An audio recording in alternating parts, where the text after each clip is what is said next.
Hi, and welcome to ExportKit.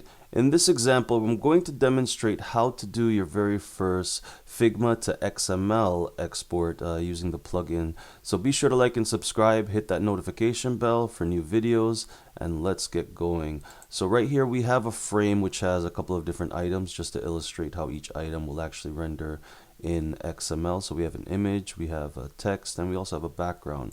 So let's just go ahead and select XML, run our export.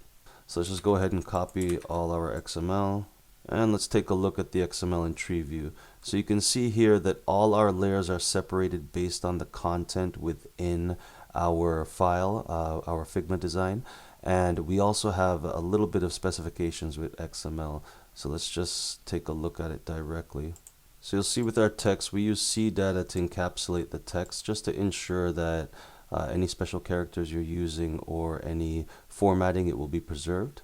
But you'll see very easily we were able to render our Figma design to XML using ExportKit in a few clicks.